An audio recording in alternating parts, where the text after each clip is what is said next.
Coming up on No Pulp, Michigan, Ohio State, number 2, number 3. It was a showdown in the Big House. Game of the year in probably the country, but definitely the Big Ten. Game of the year in the SEC, Iron Bowl. Alabama-Auburn had a great finish. Lots of football from this past weekend. Also, it was feast week in college basketball on the men's side and the women's side. We'll break it all down. And as always, plays of the week and final word coming up next on No Pulp. It's No Pulp, and it starts right now.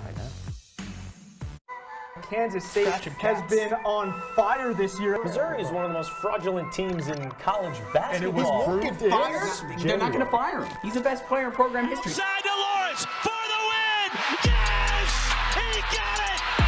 She is the Shohei Ohtani of college softball. This is a team that's potentially going to be a top 10 team in the country. How you feeling? I'm excited to win the juicer. LSU has captured its very first national championship. It's time. It's No Pulp in the CitrusTV studio with Joe Puccio.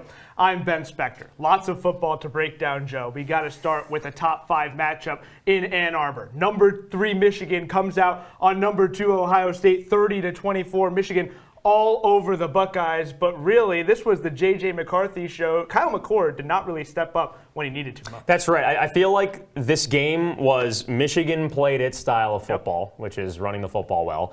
Ohio State played its style, which is give the ball to Marvin Harrison. Of course, he's one of the best players in college football. But turnovers rule the day. You know, Ohio State had 2 turnovers and a costly one in the second half as well. Michigan played clean football. Just you saw that first clip, right? They were just running the ball right down Ohio State's throat. Michigan had 156 yards on the ground to Ohio State's 102.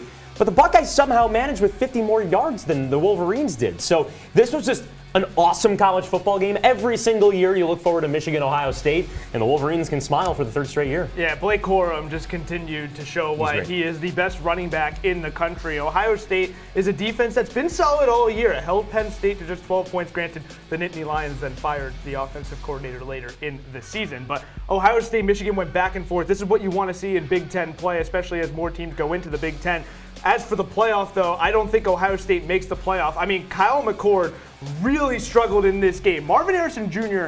carries that quarterback, and McCord, when Ohio State needed him most, it continues to be a theme all season, but it was especially prevalent against Michigan. He just was flat. And this year, too, it comes against the Michigan squad that didn't have Jim Harbaugh on the sidelines. Yep. And went with an acting head coach, and Ryan Day still lost to Michigan. So I think you're right. I just don't see Ohio State in this current format making the college football playoff, because we'll get into it in all these other games that happen this week. There's too many good teams in college football to bring a 1-loss Ohio State team in that couldn't beat Michigan without its commander. With the expanded playoff coming up, I think Ohio State 100%. could be in the conversation. I think it's important for Ohio State fans to relax a little bit. Ryan Day has struggled against Michigan, but Jim Harbaugh used to struggle against Ohio State. McCord is not the C.J. Stroud, Justin Fields, J.T. Barris, Cardale Jones, whatever you want to call it. Jones. Yeah, I went all the way back there. You like that? Bill's draft pick, by the way. But I still think that Ohio State could be a playoff contender in an expanded playoff format, just not this. So here's one team that could make the college football playoff. It's Alabama, and those odds looked really sleek when it played against Auburn in the Iron Bowl. Alabama somehow came away with a 27-24 win over Auburn. A 4th and goal, Jaden Milroe to Isaiah Bond, touchdown in the back corner of the end zone. Was this an Alabama greatness showing, or did Auburn blow this? Well, look at this play, Joe. This is unbelievable. 4th and long. I mean, it was 4th and 31. Just think about how they got there, though, right? Botched snap to lose 18 yards, then an illegal downfield pass to set up this 4th and long. It's not a winning formula. It doesn't show me any sustainable success if you're Alabama. It doesn't give me confidence in an Alabama team that's going to have to go up against Georgia in the SEC championship. When you look at the Iron Bowl, this is a game that has a lot of history. You think about the kick 6. You think about the 4 overtimes 2 years ago. Now the 4th and 31. In terms of just this game, Alabama, Auburn, you expect it to be close. But given where Alabama was put at in this situation, 4th and long, great throw by Milroe, great catch by Isaiah Bond, but it just doesn't give me confidence in Alabama in a game against Georgia. So I'll start with the Iron Bowl itself. And I want to credit, or discredit Auburn, I should say. Sure. Because a great college football coach once told me, if you play prevent defense, you prevent your team from winning. On that clip that you've seen many times on your television, Auburn ran 3 pass rushers. Yep. What does that do? It sends 8 guys back, and you don't run that defense ever. Alabama somehow scores a touchdown. Yes, I know the odds were slim. the Tide still scored a touchdown. But to your point on it not giving confidence for Georgia, did you see the Georgia Tech game? No, I understand. It was only, it. like I know rivalry understand. week brings different teams out in different styles, but the Bulldogs only won by a touchdown against the Yellow Jackets, and Georgia, quite frankly, has looked like an NFL team the last 4 years. Well, Georgia had a pretty easy schedule. Its first mark of competition. Lost in 29 games. Its first competition this season was against Tennessee in November. But Alabama at the same time, are you really confident in Jalen Milroe at all? In the SEC title game? Yeah, I think that's really the only spot that Alabama's got. Yes, he's the only reason or only person that Alabama can turn to. He's a dual threat guy. He can do it both with his arm and with his legs.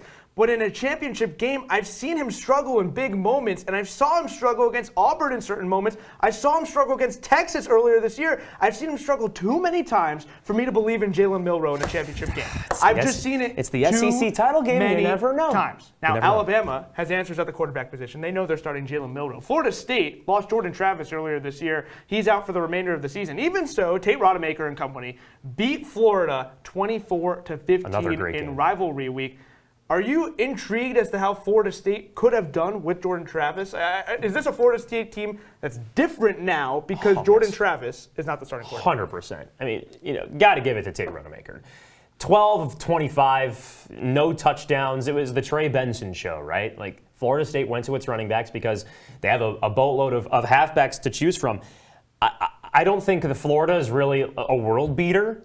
And yet, Florida State without its quarterback won by 9. There are people out there saying, look, Florida State is one of the best teams in college football. But, man, after watching this game, they're only in the college football playoff if Jordan Travis is healthy. I don't think you can put this Seminole team in the college football playoff. I just don't see it with the amount of, with the Oregons and the Washingtons, the Ohio States, the Michigans, Georgia, Alabama. Like, I just don't see a world where a team with a backup quarterback who threw under 50% is playing in New Year's Six. I don't see it. But they won. So the committee can't look at this and say you lost your quarterback. But they can't look at this and say you lost your quarterback for the remainder of the season. The committee can't say we're going to use that against you and prevent you from going into the playoff and instead let two teams in the Pac-12 in Oregon and Washington, no matter how the Pac-12 championship goes. I just don't think that an unfortunate situation that happens to Jordan Travis can prevent you from letting Florida State into the college football playoff. What about a Big 12 champion if Texas wins the Big 12? Well, that could be a situation where they come in at 4, right? Well, that is a situation that presents itself, but I think if Florida State, being an undefeated conference champion means something. I think that so next if week they means take down Louisville in the ACC championship, Louisville has really struggled, but if they take down Louisville, I think Florida State is in the playoff as an undefeated ACC conference champion. Like you said, to your point, Louisville just lost to Kentucky, and Kentucky it's not the Kentucky of years past. And Louisville, before that, in the previous 2 games, had to put up double-digit points in the fourth quarter to win. So Louisville has struggled tremendously. Florida State has been riding well with Tate Rodemaker leading the charge. I just think that if they're undefeated as a conference champion, you can't say no. I just don't want you to come crying to me in January when Florida State gets boat raced by Georgia. I just don't want you to cry. I'm not going to cry. Not going to do it. You might. You won't see me cry. You just might. All right, last game we'll get to here. The Apple Cup between Washington and Washington State. The Huskies survive 24-21 over the Cougars. Look, rivalry week just brings out different ball clubs. Washington's one of the best teams in the country. Washington State's not. So does this cause you concern for Washington heading into the Pac-12 title game against Oregon? Well, you said it. Rivalry week is just different. It's simply different. The teams just play different football. Now, Washington, though, if you look at the numbers, I love numbers. If you look at the numbers, Washington has a very middling defense in the Pac-12. They give up just over 20 points per game. You look at Washington going forward in the Pac-12 championship, they go up against Oregon. Oregon is the #1 scoring defense in the Pac-12, giving up just about 15 points per game, and the #1 scoring offense in the conference with just over 45 points per game, with Bo Nix leading the charge. Michael Penix Jr. had a tough game this week. He had a tough game the week before, but Michael Penix Jr. has shown tough game for his standards. But his interception was a 50-50 ball. Like, I don't know. Yardage. He had just over 200 yards. He struggled to compared to like his 450 he normally puts Yeah, well, that's what I'm saying, for his standards. But I'm not necessarily concerned about that when I look at the Washington State game, when I look at the opponent in Oregon, that's where the concern I totally comes in. agree. I think the Pac-12, and we'll talk about this with Hudson Ridley on the Juicer coming up, about these conference title games, and I think that the Pac-12 title game is going to be a great contest between a team that will be going to the college football playoff. I think that Rome Odunze is a wild card, weapon option for Washington going into this game, because look at that, 7 catches for 120 yards and 2 touchdowns. You see that end around play? I did. After the game, he was just like, man, what a play call. I got to give it to the coaching staff. Washington's just one cohesive unit, and to what we've said earlier, rivalry week brings out different. I mean, Georgia won by a touchdown to Georgia Tech. Georgia Tech should not be hanging with Georgia whatsoever.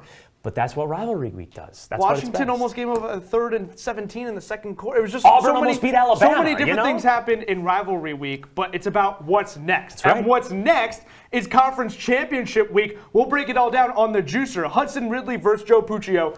You won't want to miss it on No Pulp. Stay with us.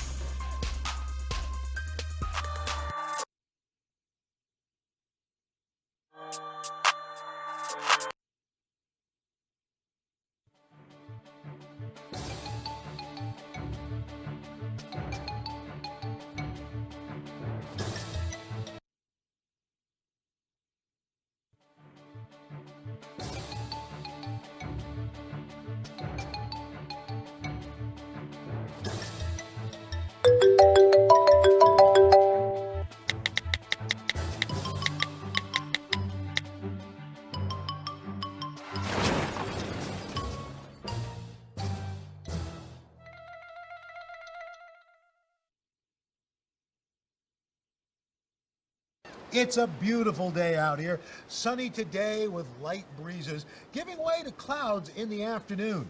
We could see some light precipitation to moderate precipitation later on, followed by powerful storm-like conditions. 90 miles per hour winds are expected. Authorities are asking everyone, stay indoors. Come on, that's it. Let's go.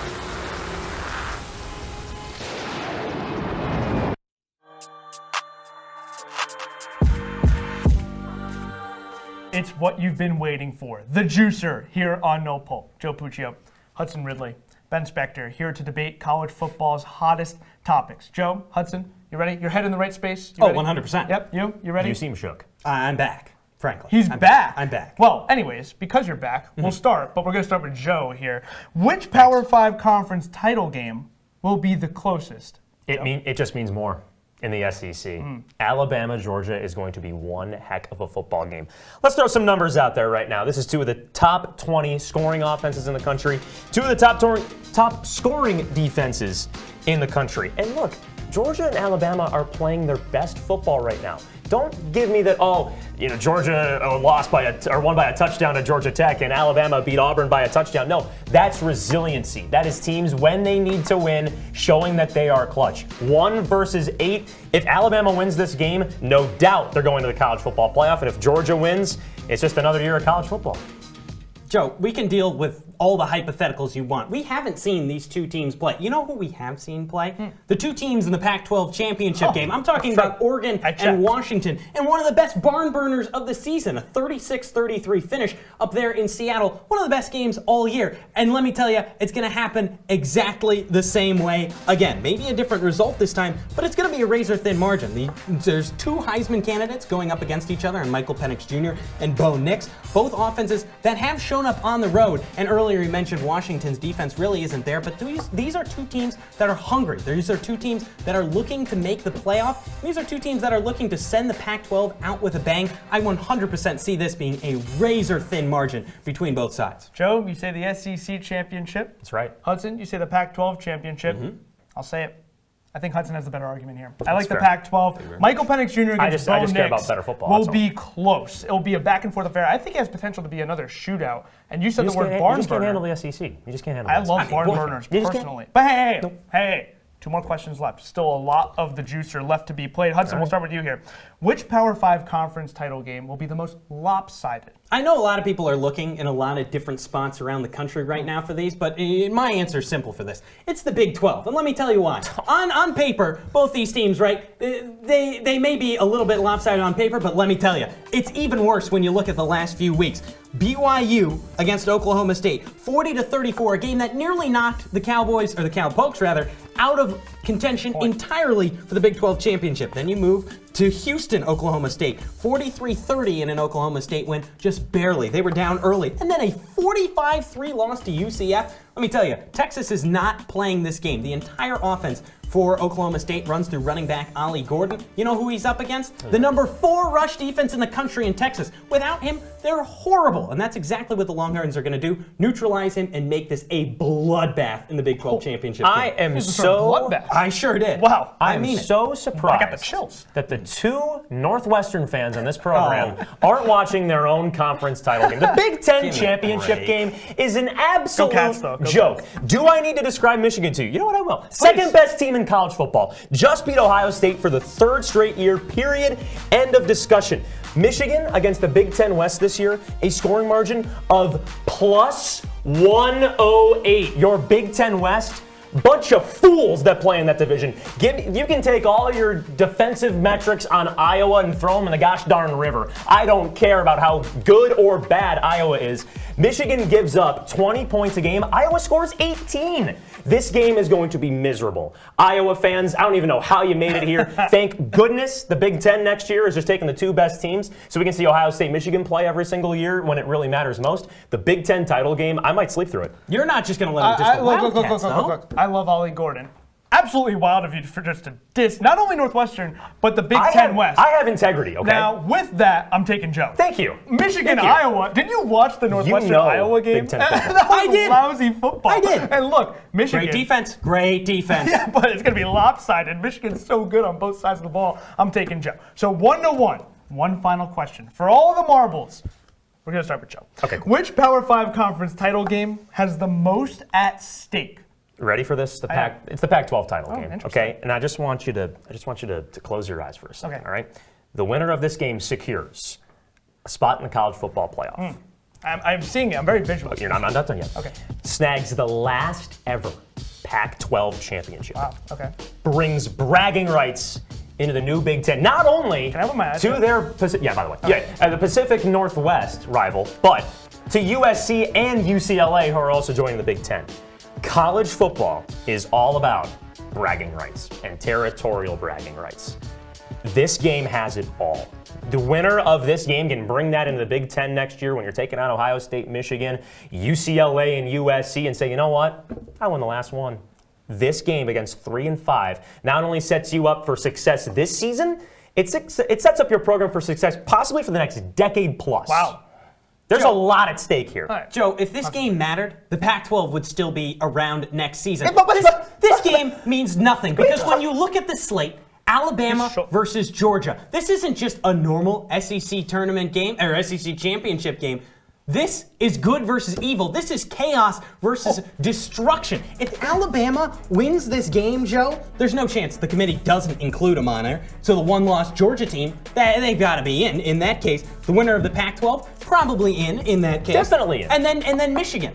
Okay, there's your 4. But what if Florida State wins? Where Georgia and Alabama won't be in the playoffs. No one-loss Ohio State with their best loss being to Michigan, a Big 12 championship Texas team. All of these teams mean a lot, and they could make it. But Alabama, if they win, leapfrogs everybody into that spot because who on earth in that committee is taking Alabama out of the The SEC just means more, but not in the title game. Hudson.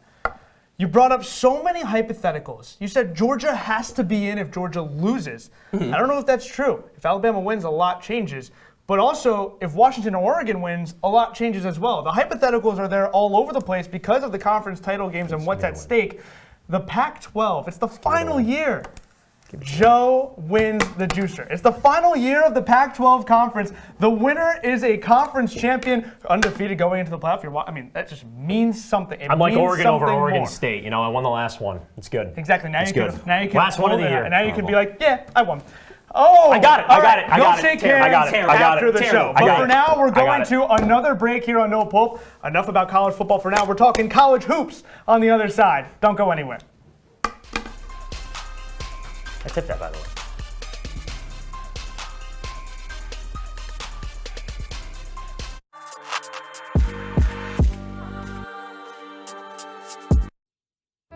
Here's your check.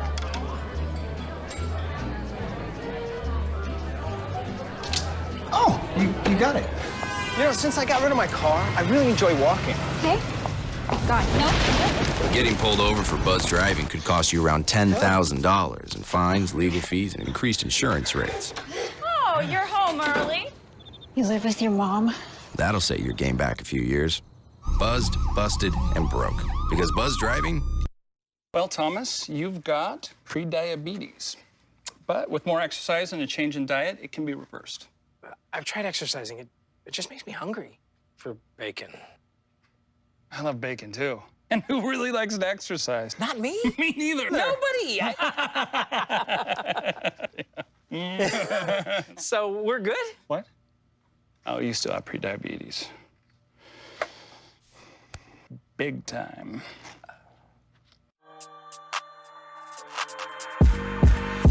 And we're back inside the CitrusTV studio on No Pulp. Joe Puccio, Ben Spector. I feel like I was the Crimson Tide, the two-tap in the back corner, 4th and goal. No one thought I was going to win, and yet I come away with my second juicer win of this. I don't pick who wins, except I do. That's your job. Yeah. Okay, so anyways, we talked a lot of football, but it's November. We got to talk some basketball here, and we're going to start with a huge headline in the world of women's basketball. LSU's best player. That's just not opinion. That's a fact. The most outstanding player in last year's tournament, Angel Reese, has missed the last 4 games for the Tigers. And you try asking head coach Kim Mulkey about her best player's availability, here's what she'll say. You want me to explain why? It's very obvious Angel was not in uniform. Angel is a part of this basketball team, and we hope we see her sooner than later. I'm not going to answer anymore. That's it. That's all y'all need to know. Okay? She seems like she's in a good mood. So, LSU, what's going on here, Ben? Well, we don't really know what's going on. All we know is that it's a coach's decision. Angel Reese was benched in the second half against Kent State, so she hasn't been with the program. She hasn't been playing for the program, I should say. But this is an LSU team that is still producing at a high level. Haley Van Lith transferred in from Louisville. She's one of the best players in the country, one of the top scorers in the country, and she continues to produce. Also, Michaela Williams against Kent State. 42 points, the most ever by a freshman in a game in program history. She's been on fire for LSU. So even with this whole Angel Reese situation, like you said, the best player on the Tigers, LSU just still piling on wins. It's like when Alabama football had Jalen Hurts and then all of a sudden just went to Tua Tagovailoa as the backup. Like, this is LSU. It has depth at every single position. You didn't even mention Anissa Moreau, who just took home the ESPN Player of the Week. True. LSU's got 1 loss this season. They're fine. But you want to get Angel Reese back because she's one of the best players in college basketball. It's an unfortunate situation, and you hope everything's okay. It's an unfortunate situation, but LSU is still a very talented team and one of the best teams in college basketball. But one of the best teams in college basketball recently has not been producing that much lately. In fact, not ranked for the first time in 13 years. That's Maryland. The Terrapins have had a really rough schedule. Got blown out by South Carolina, blown out by UConn. What's going on with this Maryland team? Is it just a rough schedule, or is it? It's a little bit of both. Just a bad team. It's a little bit of both. Maryland's, they just got mopped up by South Carolina and UConn, and I think a lot of teams in college basketball would. But the thing is, Maryland has the 2nd worst scoring defense in the Big Ten. And the Big Ten's, yes, a very good conference, but you're Maryland. You should be one of the best teams in this conference.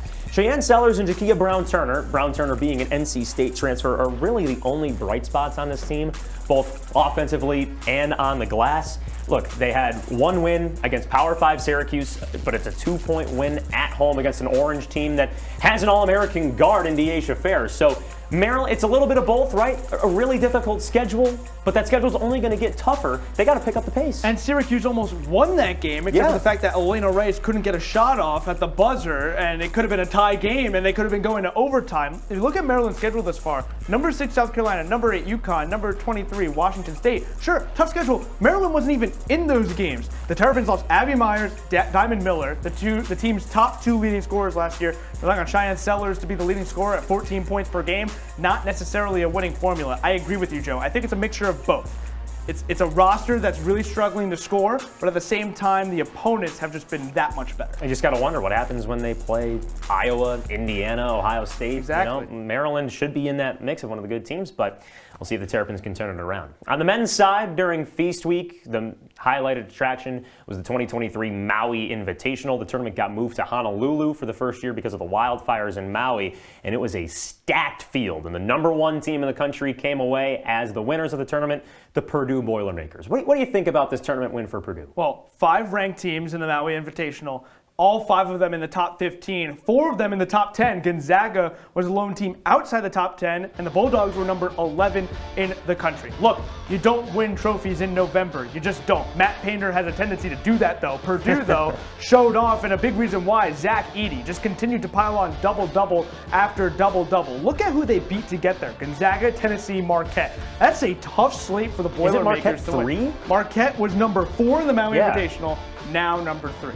Unbelievable by Shaka Smart's squad. Also, another side of this, though, is that Kansas entered as the number 1 team in the country, didn't play poorly, just fell early, and Hunter Dickinson continues to show why he was the number 1 transfer in the transfer portal in the offseason. But you look at this slate, it's just a gauntlet. And for Purdue to come out, it's a win, but you just wish, if you're a Purdue fan, that they started winning in March.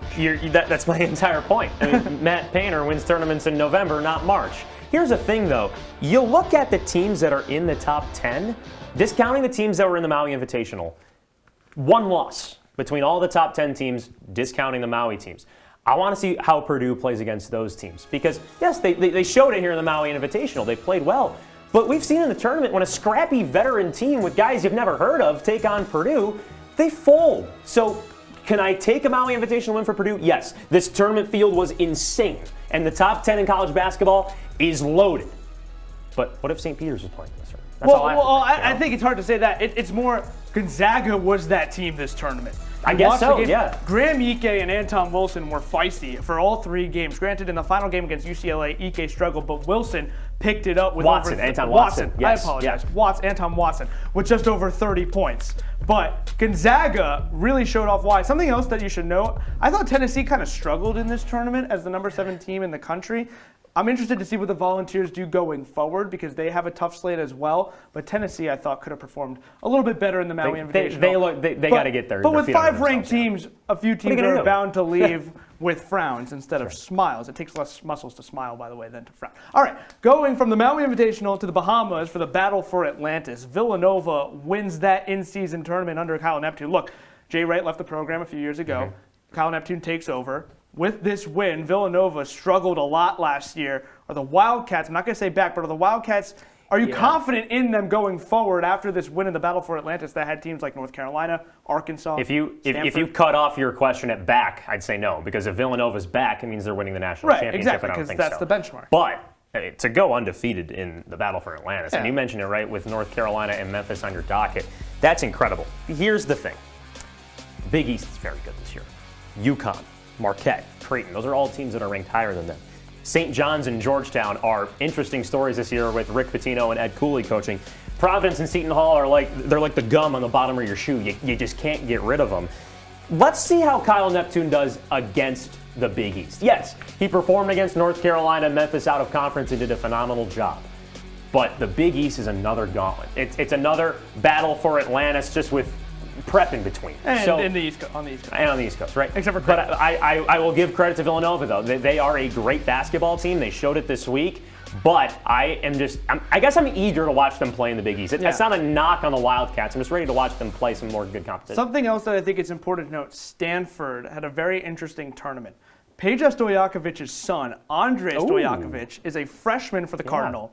And the Cardinal have 5 players that average double figures. Stojakovic is the 6th best scorer on that team, averages 9.3 points per game. Stanford and Arkansas went back and forth, went into overtime, but I thought the Cardinal walked away excited. If you're a Stanford fan, you should be having a smile on your face regarding Stanford men's basketball. That guy knows basketball, and we're going to talk more basketball after this quick break. We've got some things to highlight here in November. It's only November, but we got some things for you to watch out for. Stay tuned right here to No Pulp.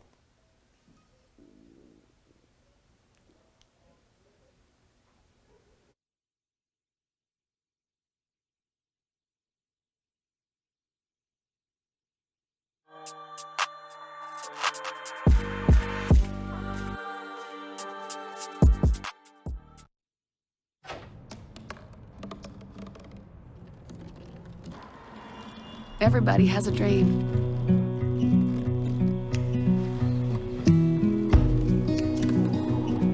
Mine was to see the ocean.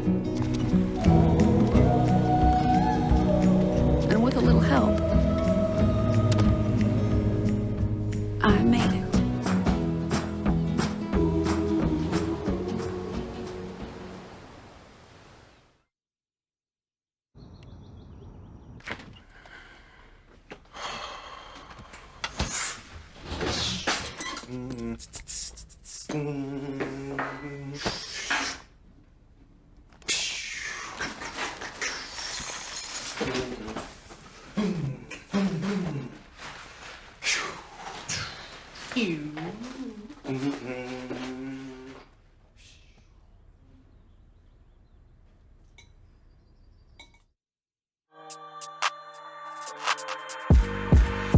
Hey there, welcome back to No Pulp. Joe Puccio, Ben Spector here. We're talking more basketball because it's only November, right?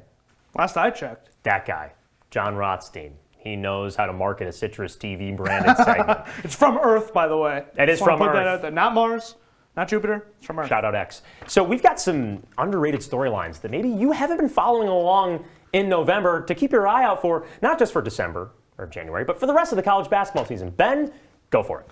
I'm talking about the Carolina Blue, North Carolina. The Tar Heels went 2-1 in the battle for Atlantis. Hubert Davis does not yell. He's notorious for not yelling in the locker room. North Carolina struggled in the first half against Arkansas. Hubert Davis walks in, and this is a North Carolina team without Cormac Ryan, did not yell at his players. RJ Davis had himself a day. Elliot Cadeau, who reclassified. He's not supposed to be a freshman right now in college. He's supposed to be a senior in high school. He's been playing exceptionally well for North Carolina as a role player. Remember, last year, this was a North Carolina team that was a preseason #1 team in the country with Pete Nance from Northwestern transferring into the program. Then North Carolina. Such a Cats fan over I know, there, right? jeez. Did not even make the NCAA tournament. So what do? 5-1 through 6 games this year. But then you look at the schedule. We're about to find out a lot more about the Tar Heels. Tennessee, Florida State, UConn, Kentucky. UConn, then Kentucky.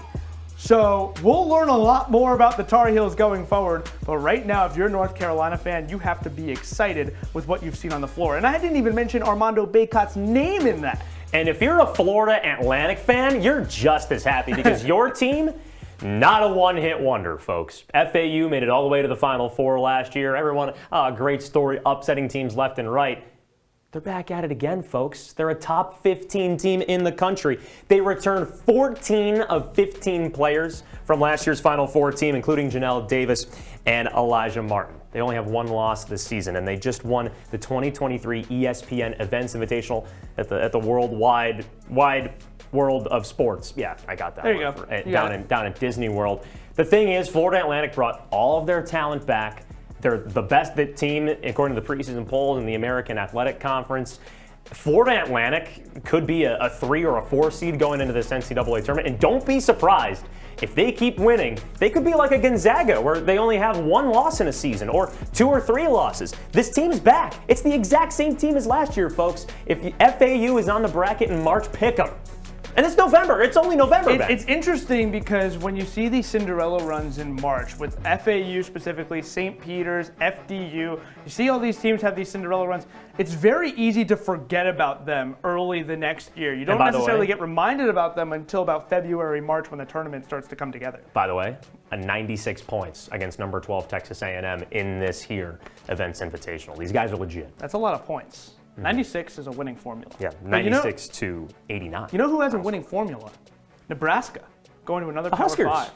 The Big Ten. Nebraska is 7-0. Don't look now, although you probably will if you're watching this. Nebraska, the Cornhuskers, 7-0. Now, the last time Nebraska made the NCAA tournament, you have to go all the way back to 2014. And before that, you have to go all the way back to 1998. Oof. Nebraska has never made it past the second round in March. Has never made it past the second round in the NCAA tournament. Fred Hoiberg comes in. He was the former coach at Iowa State with Georges Niang in the early 2010s, then coached in the NBA with the Chicago Bulls. It failed. So then he goes to Nebraska. And 7-0 through 7 games, because if it was through 3 games, that'd be impossible. Right. But Nebraska's undefeated. Granted, they haven't really played that many great teams. The only good teams, quote unquote, Power 5, Oregon State, they beat them handily. If you look at the future opponents, we'll learn a lot about Nebraska. Creighton, Minnesota, Michigan State, Kansas State. But Keisa Tomiga, the Japanese shooter, is shooting 40% from 3. 40%! Wow.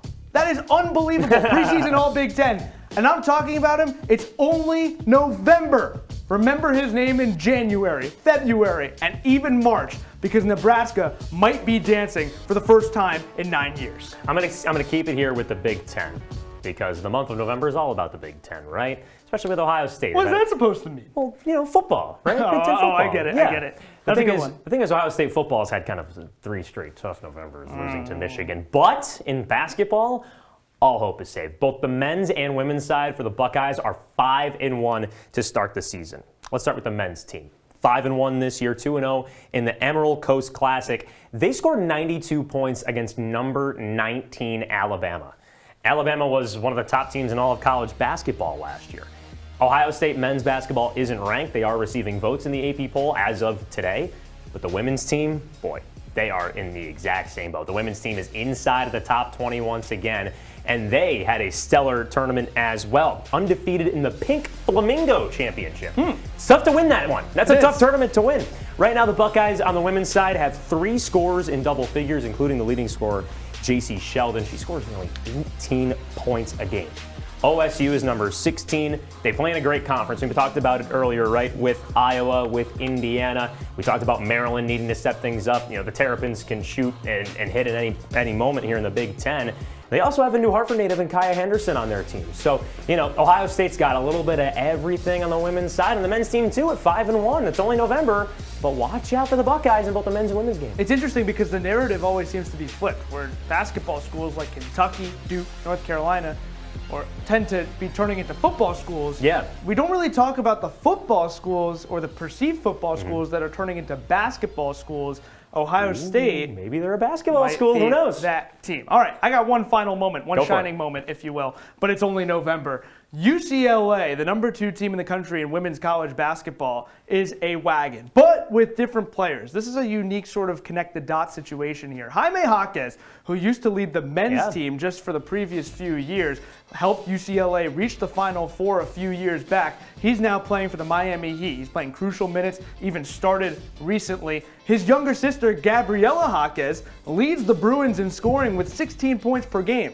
On top of that, Lauren Betts went to Stanford. She went to Stanford because she wanted to be at Stanford for the academics, wanted to be involved with the name, the galore of being at Stanford. Right, I know, right? Being at Stanford. She got limited playtime her freshman year. So she transfers to UCLA, and she's second on the team in scoring with 15 points per game. Remember, the Bruins recruited Lauren Betts, but then Betts decided to go to Stanford. She's back with the Bruins. And these two are firing on all cylinders. These 2 players were not even remotely considered on UCLA last year. One wasn't even on the team. So Jaquez, Betts showing off for the number 2 team in the country in a slate that has a lot of good teams. LSU, Louisville, we talked a lot about it. UCLA, look out for them, led by Jaquez and Betts. It's only November. You got to LSU, you got to UCLA. You forgot a big one, though. UConn. And, well, folks, Paige Beckers is back. You missed her. You loved her. Surprised we haven't even mentioned her up to this point. Right? And she was the most outstanding player in college basketball in the tournament in 2021, freshman of the year in 2020. She had like the first NIL deal for UConn athletics. Paige Beckers is not just a basketball icon, she is a college sports icon, and she's back. She tore her ACL all of last year. She returns as UConn's leading scorer, rehabbing from a torn ACL. She's scoring over 20 points a game. And now here's the big thing with UConn, right? AZ Fudd's out for the season. So UConn's got an exact same situation last year where one of the best players in recruiting is out and UConn has to play without them. But I didn't expect Beckers to explode like this coming out of a rehab. 27 points against number 5 NC State, 24 against Maryland, and against your UCLA Bruins, 31 points. Guys, we're talking about a player that's rehabbing from a knee injury. There are athletes out there that do not come back to themselves, both in the college game and the professional world. It's like Paige Beckers hasn't missed a step. And UConn will be back in the tournament, as they always are, but they will make a run because Paige Beckers is back with a knee that seems to be fine by all accounts. Feels like UConn is always in contention. Of course they are, but they wouldn't be if Paige Beckers wasn't going through her rehab well. So watch out for UConn, both men's and women's side. All right, folks, we've got one more segment here coming up on No Pulp. It's Plays of the Week and our favorite. Final word. Don't go anywhere.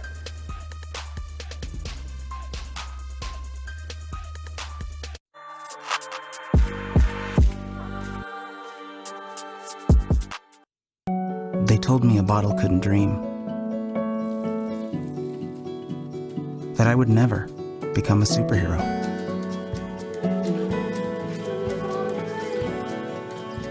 But I learned how to fly. Just to come back in a new disguise. And be the hero that I've always wanted to be.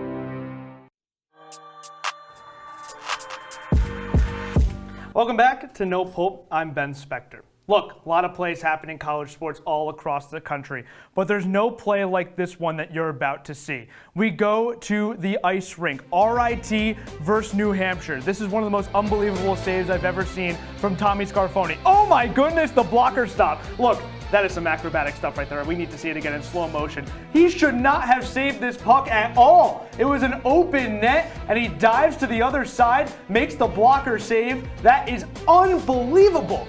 Ben, I am so happy that this is a Western New York segment because let's go to the University of Buffalo. If you're not watching MAC football on a weeknight, what are you doing? Because UB was hosting Eastern Michigan. It's been a tough year for the Bulls, but at least they have this.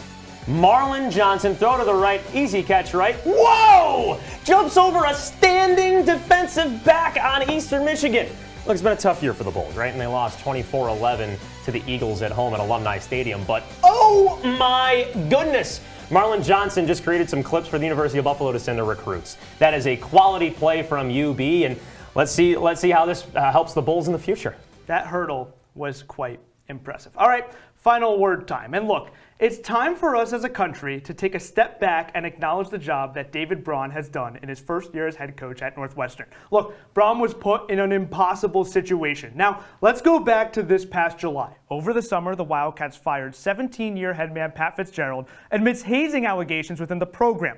Along with Coach Fitz, Nigel Glover, a 4-star recruit, decommitted from the Cats and, get this, moved to Ohio State. This is also a team that had just one victory a year ago. So after the firing, NU turned to the newly hired defensive coordinator David Braun to be the interim head coach. And yeah, the 38-year-old had no head coaching experience at any level. So here David Braun is, the interim head man of a program in hot water, and one that has 4 wins in the 2 years before this season. So this year is bound to be embarrassing, right? Wrong.